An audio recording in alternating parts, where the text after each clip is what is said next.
সুপ্রভাত বন্ধুরা, মনীষ মামার ব্লগ ভিডিওতে আপনাদের সবাইকে স্বাগত। এখন আমরা চলে এসেছি গ্রামের বাড়ি মেদিনীপুরে।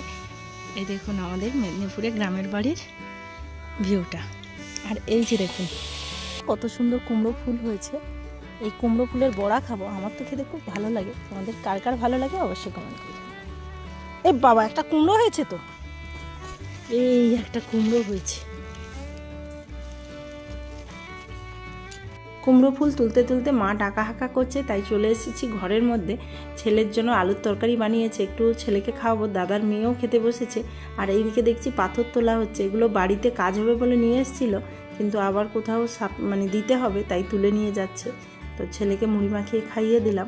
দেখো আমাদের পুচকু পুদ্রা গামলা মাছতে বসে গেছে। পুচকুদের জন্য আলুর তরকারি হয়েছে আর আমাদের জন্য আলুর ভাজা। টোটোতে করে আমরা এখন দাদার দোকানে যাব।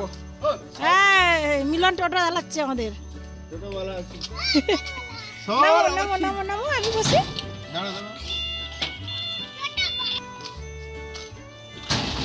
ওরে বাবা, আমার তো খুব ভয় লাগছে।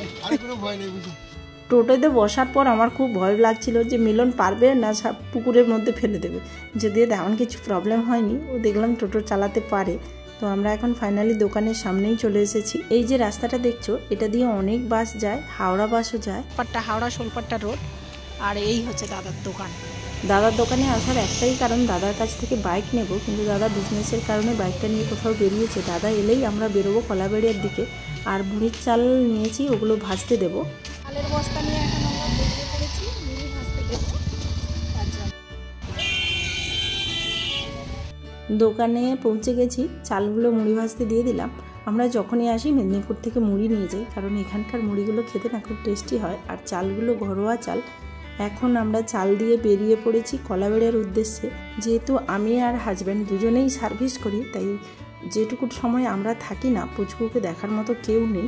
সেই কারণে গ্রামের কাউকে যদি পাই, বিশ্বস্ত লোক, খুবই ভালো হবে। সেই উদ্দেশ্যে আশা নিয়ে বেরিয়েছি, দেখা যাক। তো সেই উদ্দেশ্যে যত পুরনো আত্মীয়, দূরের আত্মীয় ছিল, সবার বাড়ি ঘুরে ঘুরে বেড়াচ্ছি। এখন আমরা ফাইনালি কলাবেড়িয়ায় চলে এসেছি। কলাবেড়িয়া থেকে কোটবার খিরিস্তলার দিকে যাব, দেখা যাক পাওয়া যায় কিনা। এখন আমরা দাদার পরিচিত একজন দাদার বাড়িতে এসেছি, ওনাকেও বলে গেলাম। গ্রামের মধ্যে দেখো কত সুন্দর সুন্দর ঘর, আর সামনে দেখুন কি সুন্দর সবুজ ক্ষেত। এরকম একটা বাড়ি করতে পারতো, এরকম জায়গা হতো। হ্যাঁ, কি সুন্দর দেখো। এটা পাকা রাস্তা নাকি? দেখো ছোট হলো পাকা রাস্তা না? প্রায় 25-26 বছর পরে এই রাস্তায় ঢুকেছি। আগে এসেছিলাম ক্লাস 7-8 যখন পড়তাম, বান্ধবীর বাড়ি এসেছিলাম, 2-3 বার এসেছিলাম এই রাস্তায়।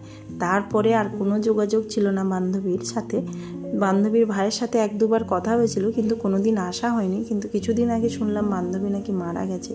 শুনে তো খুব খারাপ লাগছে। আজকে ওই বান্ধবীর বাড়ি যাব মাসিমার সাথে দেখা করতে।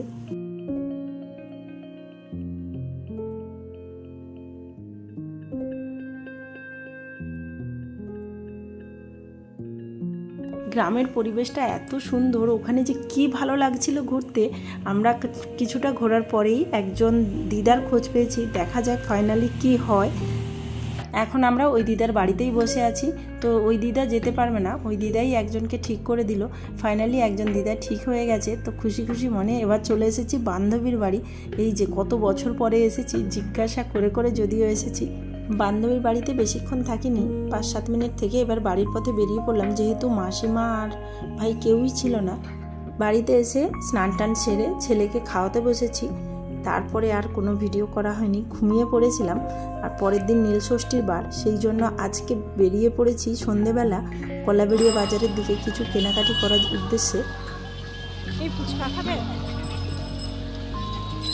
কিন্তু দুঃখের বিষয়, বাজারের মধ্যে তেমন কিছু বাজার করতে পারিনি। একটু পরে এত ঝড় বৃষ্টি উঠেছিল, সব দোকানদাররা সব জিনিস গুছিয়ে নিচ্ছিল। যা হোক করে কোনো কিছু কিনে আমরা বাড়ি চলে আসি। এই পরিমাণ ঝড় বৃষ্টি হচ্ছে, আর আমরা তো পুরো ভিজে গেছি। বাজারে গিয়েছিলাম, কোনো ক্রমে ফিরেছি। এখানে তো ঝড় বৃষ্টি হলেই গ্রামে কারেন্ট চলে যায়, তাই কারেন্ট ছিল না। তারপরে আর কোনো ভিডিও করা হয়নি। ওকে বন্ধুরা, টাটা।